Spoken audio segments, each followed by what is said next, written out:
Hello everyone, I am Shaista Ansari and this is an introduction video about the rational numbers and this is chapter number 1 of class 8 maths। तो इस video के अंदर मैं rational numbers के बारे में और टॉपिक्स क्लियर करने वाली हूँ, जितने भी इस चैप्टर के अंदर किस तरह के टॉपिक्स आते हैं एंड क्या क्या टॉपिक्स इसमें यूज होते हैं, वो सारी चीजें बेसिक क्लियर कराने वाली हूँ। तो इस वीडियो को एंड तक देखें। इस चैप्टर का नेम जैसे कि रैशनल नंबर्स दे रखा है, तो सबसे पहले हमें नीड होती है कि रैशनल नंबर्स होते क्या है। तो what are the rational numbers? Any number which can be express as p upon q is called a rational number. Means ऐसे नंबर्स जिनको हम p अपॉन q की फॉर्म में लिख सकते हैं वो होते हैं रैशनल नंबर्स। एंड ऐसे कौन से नंबर्स होते हैं जो p अपॉन q की फॉर्म में लिखे जा सकते हैं? Like this is 2 upon 3 and this 4 upon 6 and this is 8 upon 9. So all these numbers are the rational numbers. सारे के सारे नंबर्स ही रैशनल नंबर्स होते हैं। एंड जैसे कि मैंने लिखा है यहाँ पर 2 एंड दिस इज 1, तो क्या ये नंबर्स रैशनल नंबर्स हो सकते हैं? So yes, of course these numbers can be also rational numbers because one denominator is hide with each of the whole number. जितने भी होल नंबर्स होते हैं उनके साथ में वन डिनोमिनेटर हाइड होता है। कोई भी अगर हम सिंगल होल नंबर ले लेते हैं तो वन उसके साथ में होता ही होता है एंड वो वन डिनोमिनेटर है तो वो इसलिए हाइड होता है। तो वन डिनोमिनेटर जिसका भी होता है उसको शो ऑफ करने की नीड नहीं होती हमें, इसलिए उनको होल नंबर की फॉर्म में लिखा जाता है। इसलिए ये नंबर्स भी जो होल नंबर्स होते हैं वो भी रैशनल नंबर्स होते हैं।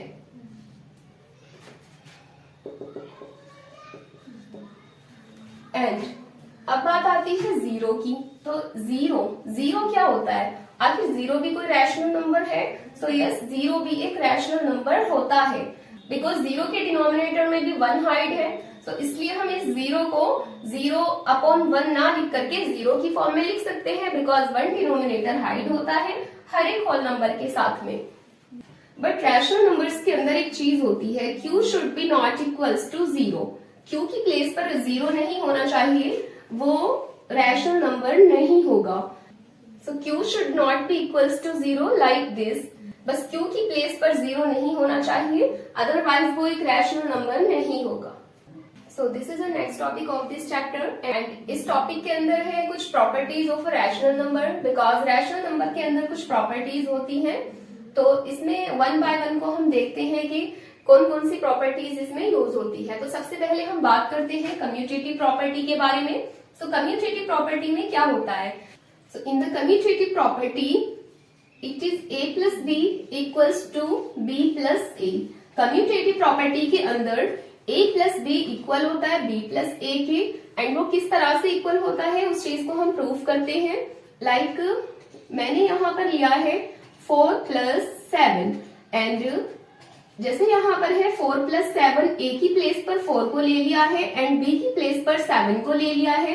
एंड सिमिलरली वैसे ही अगर हम यहाँ पर b की वैल्यू को पुट करें एंड a की वैल्यू को पुट करें तो b की प्लेस पर हमने 7 को लिया है। अब हम इसमें करेंगे क्या? इसको 7 को इधर कर देंगे बिकॉज b पहले हो रखा है एंड जो a है उसको आफ्टर प्लस कर देंगे। सो a की प्लेस पर यहाँ पर आ जाएगा 4 एंड अब जब हम इन दोनों को 4 प्लस 7 को ऐड करेंगे तो यहाँ पर हमारे पास बन जाएगा 11 एंड ऑल्सो जब हम 7 में प्लस करेंगे 4 को तो वहां भी हमारे पास 11 ही होगा।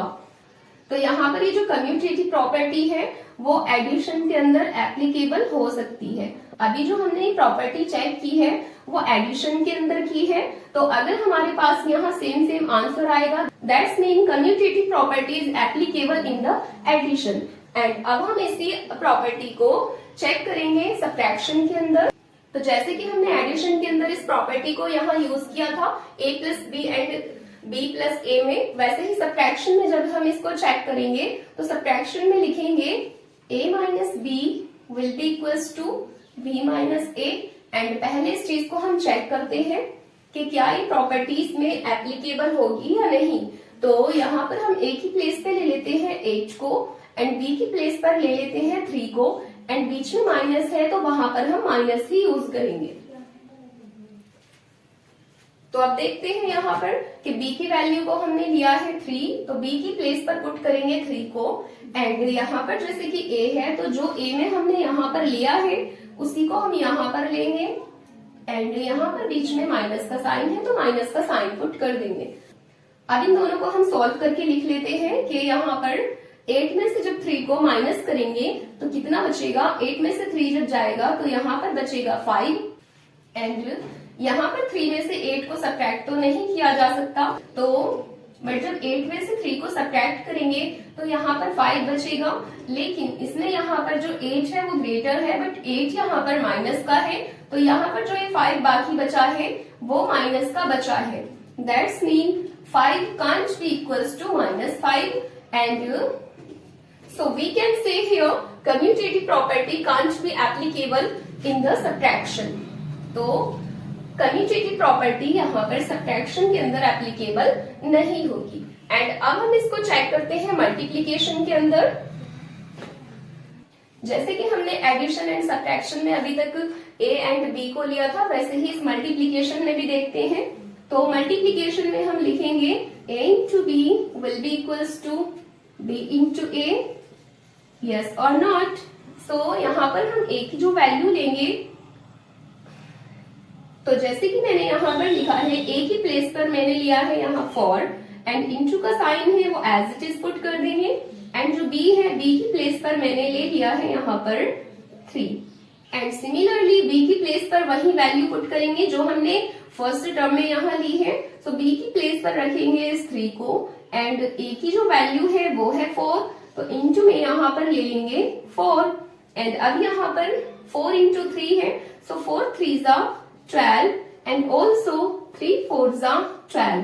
एंड इसमें यहाँ पर प्लस माइनस का भी डिफरेंस नहीं है, तो हम देख सकते हैं कि यहाँ पर दोनों का आंसर हमें सेम मिल रहा है।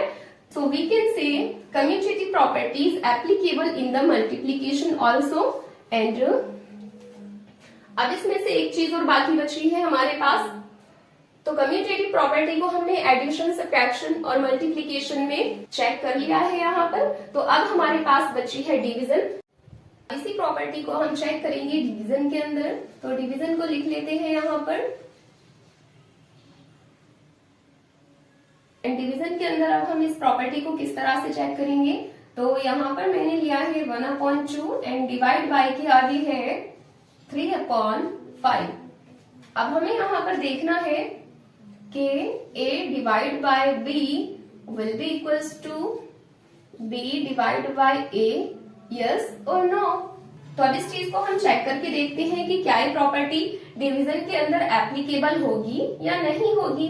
तो यहाँ पर जैसे कि है 1/2 एंड यहाँ पर है 3/5। अब इसमें क्या करेंगे, a की प्लेस पर लिया है 1/2 को एंड b की प्लेस पर लिया है 3/5 को। तो b की प्लेस पर 3/5 इस बार पहले ले लेंगे, एंड उसके बाद डिवाइड बाय के साइन के बाद a की वैल्यू को पुट कर देंगे। एंड जो a की प्लेस पर है वो है 1/2। तो अब इसको देखते हैं, चेक करके सॉल्व करते हैं इसको। दिस इज 1/2 एंड जब डिवाइड बाय का साइन होता है टू रैशनल नंबर्स के बीच में, तो उसको चेंज किया जाता है मल्टीप्लाई के साइन में। एंड यहाँ पर 3/5 है, सो इस 3/5 का हो जाएगा reciprocal, so it will be 5/3। And यहाँ पर 3/5 है तो वो एज इट इज रहेगा।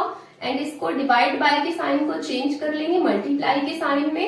एंड ये जो 1/2 है वो बन जाएगा 2/1। दैट्स मीन ओनली 2 भी लिख सकते हैं उसको, बट अभी मैंने यहाँ पर 2/1 लिख लिया है।